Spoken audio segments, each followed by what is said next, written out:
Diupload oleh Baca Suara. Rumah sakit, jam 9.12 pagi. Berkumpul di depan pintu masuk timur kompleks pukul 19 besok. Kami akan menyelamatkan Kim Dok-ja di luar tembok final. Jong Hui-won menerima pesan teks tadi malam. Pengirimnya adalah Han Su-yong. Seperti biasa, teksnya tampak agak singkat. Setelah menerima teks itu, dia dengan bingung menatap keluar jendela untuk waktu yang lama. Jong Hui-won tidak ingin kembali ke skenario. Dia berjuang lebih keras daripada inkarnasi lainnya. Dia ingin menyelamatkan Kim Dok-ja lebih dari siapapun, dan juga sangat ingin mengakhiri skenarionya. Dan akhirnya, dia mencapai tempat ini. Dinding akhir yang dia lihat di halaman penutup skenario. Bahkan sekarang, menutup matanya membawa kembali semua kenangan indah itu. Kenangan berkelahi bersama Kim Dok-ja setelah ia menjadi musuh cerita. Dia selamat dari banjir fabel yang mengerikan dengan menebang banyak hal berulang kali. Mereka menghancurkan dinding, dan dia mencapai pemberhentian terakhirnya sendiri.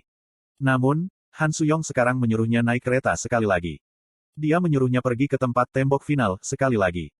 Dia mengatakan bahwa mereka telah meninggalkan sesuatu di kereta saat mereka turun. Hui-won-si. Jong Hui-won baru menyadari bahwa tangannya yang gemetaran memegangi tirai. Hyun Seong-si, apakah kamu juga mendapatkannya? Iya. Bagaimana menurut Anda? Petik 2. Dok-ja si yang kita ingat ada di sini bersama kita.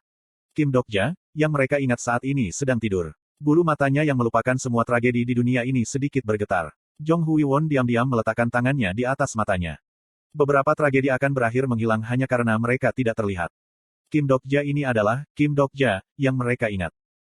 Kim Dok-ja yang selamat dari stasiun Gemho, Chungmuro, Gwanghwamun, dunia iblis, Olympus, dan perjalanan ke barat, dan bahkan tembok akhir bersama semua orang, ada tepat di depannya. Dia ingat nama pedang Jong Hui-won, dan dia juga ingat trauma Yi Hyun Seong. Dia ingat janji yang dia buat dengan teman-temannya. Jadi, secara teknis, ini adalah Kim Dok-ja, yang mereka cintai, dan yang ingin ia lindungi. Orang akan bertanya-tanya apakah itu baik-baik saja untuk membagi seseorang dengan nyaman seperti itu, tetapi masalah ini bukan tentang masalah avatar. Dari awal, makna menyukai seseorang adalah bahwa Anda menyukai bagian-bagian tertentu dari orang itu. Darah yang menodai luka Kim Dok-ja memancarkan suara, pas susu, dan menguap menjadi asap. Fabel yang hancur berkeliaran di udara, sebelum berhamburan keluar jendela dan ke langit di atas. Jong Hui-won tidak tahu kemana dongeng-dongeng itu menuju. Mungkin mereka dipadamkan selamanya, atau mungkin mereka bisa kembali ke Kim Dok-ja lainnya. Kim Dok-ja yang ingat cara bertahan hidup, yang selalu menyukai satu cerita itu. Jong Hui-won tidak tahu apa-apa tentang Kim Dok-ja. Tidak ada yang bisa mencintai sesuatu yang tidak mereka ketahui. Hyun Seong-si. Iya. Jika Dok-ja si adalah kita, apa yang akan dia lakukan? Yi Hyun Seong tidak membalas untuk waktu yang lama. Rumah sakit, jam 2:29 siang. Seolah-olah sudah banyak orang datang berkunjung, banyak bunga dan hadiah diletakkan dengan rapi di atas meja kamar rumah sakit. Itu adalah hadiah yang disiapkan untuk saat Kim Dok-ja akhirnya terbangun. Yang Hayong gelisah dengan kelopak bunga sebentar, sebelum perlahan-lahan berjalan menuju Kim Dok-ja. Kamu adalah Kim Dok-ja yang kuingatkan. Kim Dok-ja yang menyelamatkan saya kembali di dunia setan. Petik 2. Jam yang diletakkan di dekat kepalanya berdetak. Pria yang membuat waktu beku dunia iblis ke-73 mengalir maju lagi. Pria yang membuatnya, putus asa di depan tembok potensial, bergerak maju lagi. Raja Iblis Keselamatan. Sebenarnya, aku tidak ingin kembali ke bumi saat itu. Yang Hayong tersenyum pahit dan berbicara. Aku tidak punya kenangan baik tentang tempat ini, kau tahu. Dia adalah seorang musafir dimensi. Seperti halnya dengan hopper dimensi yang paling, proses itu sendiri tidak pasti. Suatu hari, ketika dia bekerja lembur jauh ke dalam malam seperti biasa, dia pingsan saat merasakan sakit yang tiba-tiba melumpuhkan di hatinya. Saat napasnya berhenti, dia berpikir, aku sudah hidup terlalu keras, dan jika ada kehidupan berikutnya, dia bersumpah dalam hati bahwa dia tidak akan pernah bekerja keras lagi. Dan ketika dia membuka matanya, dia menemukan dirinya di dunia iblis. Yang Hayong memperhatikan para penghuni kompleks yang bergegas ke suatu tempat untuk makan siang dan bergumam. Aku akhirnya bekerja keras lagi karena kamu. Rumah sakit, jam 6:24 sore. Lemparkan saja, giliranku sekarang. Bersamaan dengan kata-kata Yi Gilyong, Shin Yuseng membalik koin 100 won ke atas. Berputar di udara dan mendarat di punggung tangannya. Itu adalah kepala. Berapa kali kita melemparkan benda ini? Yi Gilyong bertanya. 99. Lalu, itu 49 melawan 50. Yi Gilyong membersihkan tangannya dan berdiri dari tempatnya, mendorong Yi Jihye duduk di tempat tidur wali untuk bertanya. Kalian, kamu masih bertaruh. Taruhan tentang Ahjusi Dok-ja masih hidup jika itu kepala atau sesuatu. Petik 2. Apa yang kamu bicarakan? Ahjusi masih hidup di sini, bukan? Petik 2. Oke, jadi taruhan apa kali ini? Anak-anak tidak menjawab. Yi Jihye mengerutkan kening. Kalian berdua, apakah kamu benar-benar percaya klaim itu? Apa maksudmu? Cerita tentang keberadaan Ahjusi Dokja lain yang tidak kita ketahui. Tentang bagaimana dia tidak meninggalkan kereta bawah tanah. Petik 2. Kedua anak itu tidak membalas lagi. Yi Jihye, dengan bingung menatap Kim Dokja, tiba-tiba melompat dari tempatnya dan menunjuk ke arahnya. Ahjusi ini adalah Ahjusi Dokja yang aku tahu, oke. Petik 2. Dia Ahjusi yang menyelamatkanmu dan aku, mengerti. Kita tahu. Kamu pikir hanya itu. Yi Jihye terus berkata mengapa Dokja ini adalah yang sebenarnya.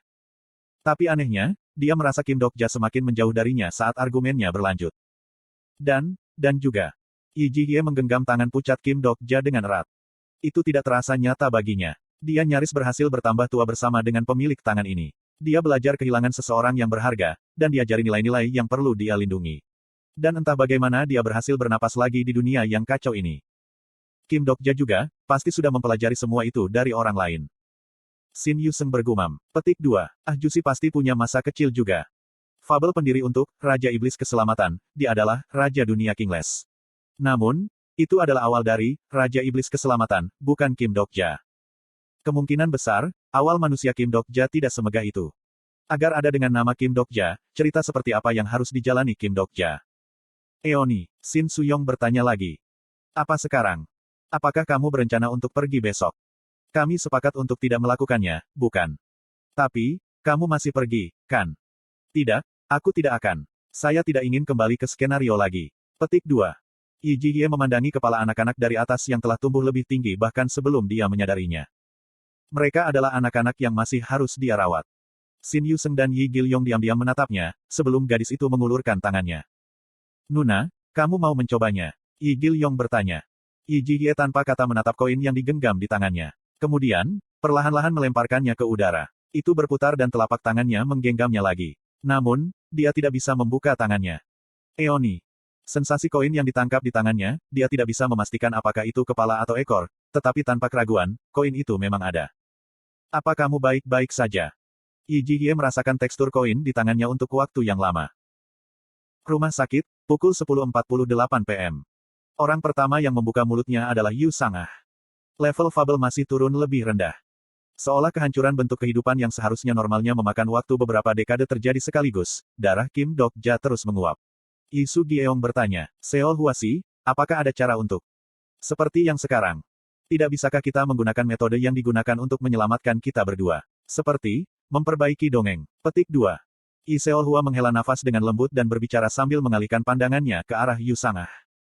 Kami memilih metode perbaikan Fabel untuk Su-gyeongsi dan Seol Huasi karena sistem berfungsi dengan baik saat itu. Itu adalah dunia di mana keterampilan dan stigmata ada. Segala sesuatu di dunia bertindak sebagai komponen cerita. Jadi, perawatan di dunia seperti itu adalah tentang memperbaiki dongeng. Baru-baru ini, skill atau Fabel telah berhenti aktif seperti sebelumnya. Bahkan Ailensi dan saya secara bertahap kehilangan kekuatan kami, kata Yi Seol Hua. Petik 2. Apakah itu karena pengaruh menghilang? Dengan keadaan seperti sekarang, itu kemungkinan yang paling mungkin. Alasan mengapa luka Dokja Si tidak sembuh harus dari sifat yang sama. Kim Dokja di depan mata mereka adalah eksistensi yang diciptakan dari keterampilan avatar. Dan avatar, adalah skill milik sistem. Yi Seol Hua membuat diagnosis terakhirnya. Dokja Si akhirnya akan menghilang jika dia tetap di tempat ini. Yi Su-gyeong menatap Kim Dokja tanpa kata.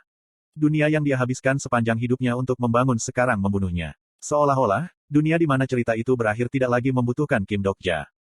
Yi Su-gyeong mengulurkan tangan dan menyentuh pipi Kim Dokja yang tidur dengan tangannya. Petik 2. Jika aku tahu kamu akan berakhir seperti ini, mungkin aku seharusnya menghentikanmu saat itu.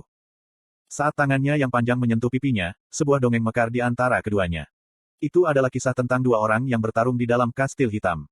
Yi Su-gyeong masih ingat apa yang terjadi saat itu. Wajahnya menatap balik padanya melalui tembok keempat di antara mereka, dinding selalu ada di antara keduanya. Namun, Kim Dokja mengetuk dinding itu sebelum dia bisa adalah pertama kalinya dia melakukan itu. Bahkan jika dia memutar kembali jam, dia masih gagal menghentikan putranya.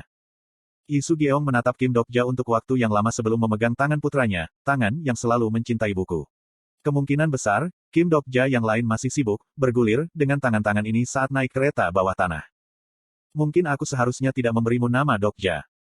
Entrance pintu masuk kompleks industri, pukul 8 PM. Sambil berdiri seperti sepasang pohon dengan ketinggian yang tidak sesuai, Han Suyong dan Yu Jung Hyok sedang menunggu kedatangan rekan mereka. Angin musim dingin yang dingin membasahi pipi mereka, dan napas hangat keluar dari mulut mereka. Han Suyong mendorong tangannya ke dalam jaket dan menggerutu. Petik 2. Tidak ada yang datang. Mereka berpikir bahwa hal seperti ini mungkin terjadi. Han Suyong menyikut Yu Jung Hyok di samping. Hei, tidak apa-apa hanya dengan kita. Jika kita menggabungkan otak cerdikku dan kecakapan bertarungmu yang tidak masuk akal, maka... Petik 2. Tidak mungkin bagi kita berdua. Ark, kenapa tidak? Anda baik-baik saja sejauh ini, kan? Tapi kali ini, kita berdua, tahu. Petik 2. Alih-alih menjawab, Yu Jung Hyok diam-diam melihat tangannya sendiri. Cincin transparan berputar-putar di atas tangan itu. Stigma, regresi, sedang berkembang. Kemunduran regresi yang tak terhitung jumlahnya yang dia jalani menggeliat di dalam cincin itu. Kamu tidak tahu apa artinya, mundur, kata Yu Jung Hyok, saat dia perlahan-lahan mendistorsi cincin di telapak tangannya. Kamu tidak tahu apa yang terjadi setiap kali aku mengalami regresi. Dongeng menggenggam erat-erat dalam genggamannya melolong kesakitan. Kalimatnya meledak seperti telur serangga. Itu adalah jeritan dari orang-orang yang berulang kali mati berkali-kali sepanjang hidupnya. Tidak ada yang namanya regresi sempurna, seperti halnya tidak ada fabel tanpa pengorbanan. Jika saya mundur lagi kali ini. Petik 2. Kemungkinan besar, dia akan kehilangan seseorang lagi. Dunia akan tenggelam ke dalam tragedi lain lagi. Dunia yang akan diciptakan untuk menyelamatkan Kim Dok-ja bisa dihancurkan tanpa berhasil menyelamatkan siapapun. Han Suyong menjawab, saya tahu itu. Juga.